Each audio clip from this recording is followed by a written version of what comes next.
ఆంధ్రప్రదేశ్లో ఇప్పుడు కుల రాజకీయం తారాస్థాయికి చేర్చారు. గత ప్రభుత్వంలో జగన్మోహన్ రెడ్డి గారు అసలు కులాల్ని ఎలా వాడుకోవాలి అంటే జగన్మోహన్ రెడ్డి గారి తర్వాతే ఇంకెవరికి వల్ల కాదు. జగన్మోహన్ రెడ్డి గారు మామూలుగా ఏం చెప్తారు మీటింగ్లో, నా ఎస్సీలు నా బీసీలు అని చెప్తాడు. అయితే జగన్మోహన్ రెడ్డి నా ఎస్సీలని నా బీసీలని ఎలా వాడుకున్నాడో, రెడ్లని ఎలా వాడుకున్నాడో అనేదానికి ఈరోజు మీకు ఉదాహరణ చెప్తాను వినండి. ఈరోజు గౌరవనీయులైనటువంటి ఒక ఐపీఎస్ అధికారి గారు గతంలో ఇక్కడ పనిచేసిన వ్యక్తి ప్రభుత్వం మారటంతో ఆయన మాతృ సంస్థ అయినటువంటి బీహార్కి వెళ్ళిపోయాడు. ఆయన రఘురామకృష్ణరాజు గారు అంటే ఆంధ్రప్రదేశ్కి అప్పటి ఎంపీగా ఉన్నటువంటి వ్యక్తి.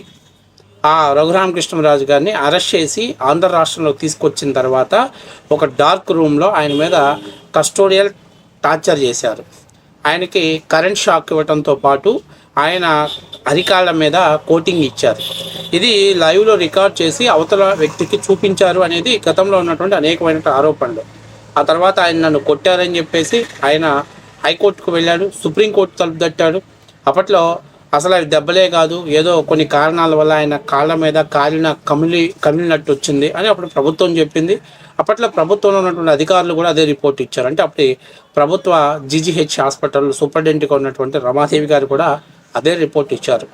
ఆ తర్వాత ఆయన దాని మీద ఫైట్ చేస్తూనే ఉన్నారు. ఇక కాలక్రమేణా ఆ ప్రభుత్వం కాలగర్భంలో కలిసిపోయింది. ఆ తర్వాత ఈ కేసుని మళ్ళీ రీఓపెన్ చేయాలి, నాకు న్యాయం చేయాలని ఈయన ప్రస్తుత కూటమి ప్రభుత్వంలో ఎమ్మెల్యేగా ప్లస్ ప్రభుత్వలో అంటే స్పీకర్ స్థానంలో ఉండి, డిప్యూటీ స్పీకర్ స్థానంలో ఉండి ఆయన పోరాడుతున్నారు, ఫైట్ చేస్తున్నారు. సో ఆ కేసు మీద పూర్తి స్థాయిలో విచారణ చేయడానికి రాష్ట్ర ప్రభుత్వం గ్రీన్ సిగ్నల్ ఇచ్చింది. అయితే ఇక్కడ విచిత్రం ఏంటంటే, ఇక్కడ ఎవరు బయటకు వస్తారయ్యా అని చూస్తే ఒక ఎస్సీ క్యాండిడేట్, ఒక ఎస్టీ క్యాండిడేట్ బయటకు వచ్చారు.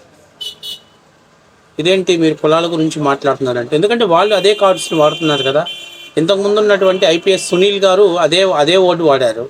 ఇప్పుడు అదే సునీల్ నాయక్ కూడా అదే కార్డుని వాడుతున్నాడు. ఆయన నిన్న ఎక్స్ వేదికగా ఒక పోస్ట్ పెట్టాడు.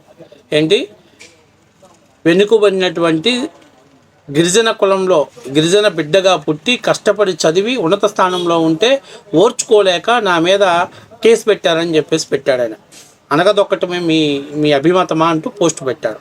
దానికి కొంతమంది చూసాను, 4-5 గిరిజన సంఘాలకు సంబంధించిన వాళ్ళు కొంతమంది పాపం దానికి మద్దతుగా పోస్ట్ నిలబెట్టారు. అయితే ఒక చిన్న విషయం చెప్తా వినండి. ఒక ఐపీఎస్ అధికారి ఆయన సమాజానికి మంచి చేసి ఒకవేళ ఆయన మీద కేసు పెడితే ప్రభుత్వం తప్పుడుగా బనాయిస్తే ఆయన మీద కేసు పెడితే ఖచ్చితంగా ఆయనకి మనం అండగా నిలబడాలి. లేకపోతే ఆయన ఏదన్నా ఒక దోపిడిని అడ్డుకున్నందుకు ఆయన ఉద్యోగం నుంచి ట్రాన్స్ఫర్ చేయిస్తే మనం అండగా నిలబడాలి. కేవలం అప్పటి ముఖ్యమంత్రి గారి మెప్పు పొందటం కోసం ఆయన ఒక ఎంపీని కనీసం లోక్సభ స్పీకర్ దగ్గర కానీ ఎవరి దగ్గర పర్మిషన్ తీసుకోకుండా ఒక ఎంపీని హుటాహుటిన హైదరాబాద్లో అరెస్ట్ చేసి ఆంధ్ర రాష్ట్రంలో తీసుకొచ్చి అరెస్ట్ చేసి వదిలేస్తే అంతటితో వదిలేయచ్చు. కానీ ఆయన మీద ఒక టార్చర్ చేసి ఆయన్ని మీద మానసికంగా దాడి చేస్తే అలాంటి వ్యక్తి చేసిన వ్యక్తులకు మనం సపోర్ట్ చేస్తున్నాం అంటే ఒకసారి మనం ఆత్మవిమర్శ చేసుకోవాలి. ఈరోజు గిరిజనులు అనేకమైనటువంటి సమస్యలతో బాధపడుతున్నారు. వాటి మీద మీరు పోరాడండి, వాటి గురించి మీరు ప్రశ్నించండి, తప్పు లేదు. కానీ ఒక ఐపీఎస్ అధికారి అయి ఉండి అధికారాన్ని అడ్డం పెట్టుకొని దుర్వినియోగం చేసి భారత రాజ్యాంగాన్ని కాలరాసే విధంగా ఈరోజు భవిష్యత్తులో జగన్మోహన్ రెడ్డి ఆడినటువంటి ఒక విష క్రీడలో మీరు పాముళ్ళు అయిపోయారు. బయటకు వచ్చి చెప్పండి, తప్పేముంది. ఎస్, మాకేం సంబంధం లేదు, పలానా ముఖ్యమంత్రిగా చేయమంటేనే మేము చేసామని స్టేట్మెంట్ పాస్ చేయండి. అప్పుడు మీ మీద స్టేట్మెంట్ ఇవ్వండి. అప్పటి ముఖ్యమంత్రిగా ఉన్న జగన్మోహన్ రెడ్డి గారిని, లేకపోతే అప్పుడు ఎవరైనా ప్రభుత్వ పెద్దలు ఉన్నారో అని తీసుకొచ్చి లోపల పడేసి మిమ్మల్ని బయటికి పంపిస్తారు.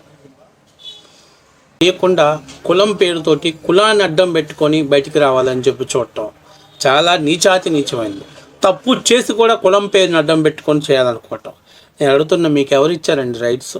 ఒక సాధారణమైన వ్యక్తి మీద చేయి చేసుకోవడానికే చట్టం ఒప్పుకోదు.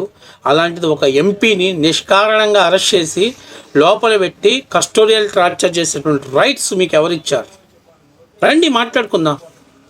మీకు తెలీదా? మీరు ఐపీఎస్ రిజర్వేషన్ మీద తెచ్చుకున్నారా పోస్టు? కష్టపడి చదివి సంపాదించుకున్నారు కదా. మీకు తెలీదా మీ రూల్స్ ఏంటో, మీ హక్కులు ఏంటో మీకు తెలీదా? ఒక ఎంపీని దారుణంగా అరెస్ట్ చేయడంతో పాటు అతని మీద టార్చర్ చేసి ఈరోజు మీరు దాని మీద కేసు సంబంధించినటువంటి ముందుకు వెళ్లకుండా ప్రభుత్వానికి ముందర కాళ్ళ బంధం వేయటం కోసం కులం కార్డును వాడుకుంటున్నారు. సిగ్గనిపించట్లేదా మీకు? మీరు చేసిన రైట్ అయితే మీరు న్యాయస్థానంలో ఫైట్ చేయండి, మీరు దాని మీద కోర్టులో ఫైట్ చేయండి. అంతేకాని కులం కార్డుని ఎందుకు వాడుకుంటున్నారు? ఒక ఐఏఎస్లదే, ఒక ఐపీఎస్లదే, ఒక ఎమ్మెల్యే, మినిస్టర్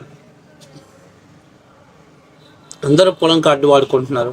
అసలు జగన్మోహన్ రెడ్డి ఈ కేసు మళ్ళీ న్యాయస్థానానికి వస్తుంది, దీని మీద మళ్ళీ విచారణ చేస్తుంది ముందు తెలుసు కాబట్టి జగన్మోహన్ రెడ్డి చాలా జాగ్రత్త పడి ఒక ఎస్సీ క్యాస్ట్, ఒక ఎస్టీ క్యాస్ట్ కులస్తులను మాత్రమే ఈ కేసులో కీలక ముద్దాయిలా ఉండే విధంగా ప్లాన్ చేశాడు.